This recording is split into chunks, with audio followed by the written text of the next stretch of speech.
Welcome back to Woodruff Woods. Hey, I'm Darren. You are watching Woodruff Woods. And today I'm at my buddy Mike's house. And you can see behind me, I have quite a pile of logs already. These are all shagbark hickory. I shouldn't say that. There is one pignut hickory in here. Actually, that's laying on the ground over there. But we're gonna get these loaded in the dump trailer, get them back to my wood yard. I'll turn you around, I'll show you what I'm up to, what I have on the ground, what I still need to take down, and you can see some of the dilemma that I have. So you can see I've got another shagbark hickory I hear on the ground. The one over there, that's a pignut hickory. And then I've got this hickory here on the right, and you can see that's got and actually the sun's in the way. Try to move a little bit. You can see it's got a big bend at the top, and then this bad boy is leaning absolutely the wrong way, and I'm concerned about his sheds over here. And then the tree right in between the sheds, I'm not so worried about. I think I can just put a rope on that, make sure it comes over. I could even wedge it and bring it over. That's a cherry, that is a poplar, that is a shagbark hickory. And then if we step over, I'll show you some of these that I've already dropped. You can see this was a decent sized tree, probably almost 20 inches. This one was about 28, and that one's probably, 20-ish as well. So what I'm gonna do is I'm gonna get on the tractor here, and I'm gonna start loading this trailer, but I think I'm gonna load it with these logs that are laying here. So we'll get busy cutting these up and then get them loaded in the trailer. So I'm gonna be using the 372 and the 550 here. The reason I'm using the 372 and not one of the new saws, the other day when I was felling one of these bigger trees, I hit something in it. Of course, it sits in a lawn. The old timers like the string clotheslines and things like that, nail stuff to the tree. So I messed up a brand new X-Cut chain, which that didn't make me feel real good. But I got an older chain on the 372. And so when we get down here in the bigger stuff, I'll use that. Up here trimming the top, I'll use the 550. Let's get going.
So I'm going to grab the tractor and I'm going to pick this up.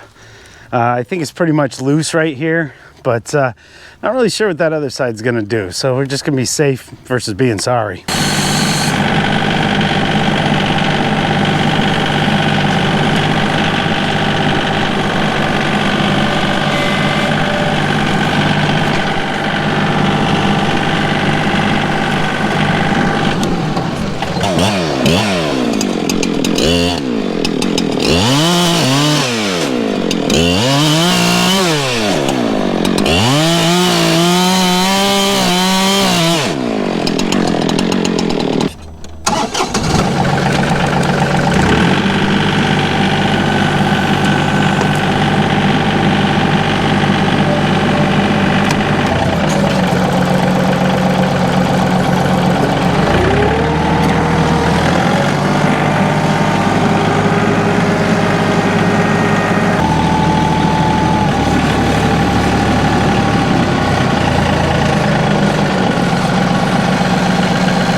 rolling straight from the bank, gassing up the tank, cranking up the radio, playing old Hank. It ain't that long till I'm back at the pond.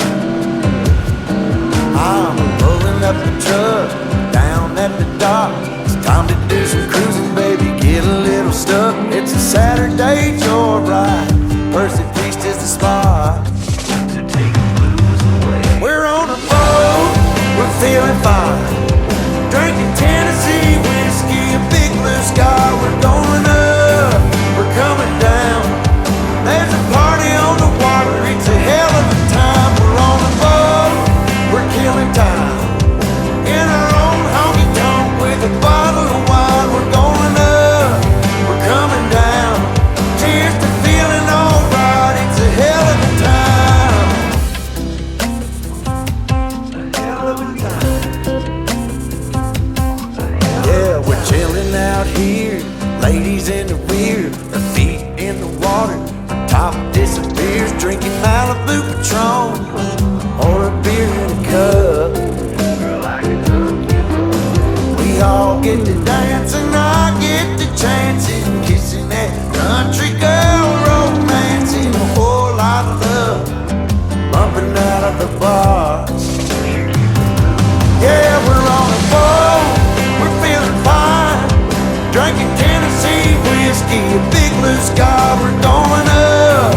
So as you can see behind me, we were able to get those 3 trees down, the cherry, the poplar, and the hickory. And so I didn't video any of that because I was here with the neighbor. He had his skid steer down here with an arborist rope because we knew that that poplar was going to be a problem. So when I'm borrowing someone else's time, I don't want to waste their time with me making video content, but I really wish I did. And I'm going to take you down here to this poplar and show you what we got into. So this is the stump. And you can see this was my face cut over here, and I'm a little bit high, but that was somewhat on purpose. I kind of wanted this tree to hold, but when I started to get into my face cut, I noticed the difference in the color of my chips. And it was all of this stuff coming out. Anyway, I decided that the best way to do this with all of the weight being on this side was to cut over here and see if I couldn't get my cut there and come around and have the tree fall this way. So anyway, I started cutting in on this side. Again, I came in high because I wanted a lot of holding there. And all of a sudden it started popping and cracking, and he could feel the weight of the tree on the machine. He had pulled a little bit, couldn't move it. So anyway, over here, I decided to come around, and I established a hinge here, started to come around. Well, it fell this way, and it spun off the stump. And you can see my face cuts up in the air, which kind of tells you how it spun off of there. And you can see it split up the middle.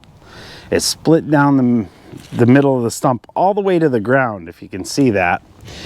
And you can see just how dead this poplar was. It was an incredibly dangerous tree. I'm so glad that I didn't tackle this with just my tractor. I don't think I was going to do that anyway. I had a sense it was dead and maybe hollowed out. So I was somewhat cautious, but you know, at one point, as the neighbor said, the entire weight of that tree was on that machine. And we were being very cautious.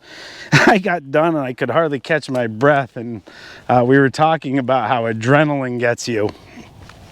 Well, I had adrenaline on that one, but I still got some trimming to do here. I'm not going to video that. I'm going to wrap this up for Woodruff Woods. It's been a long day, and we'll catch you on the next one.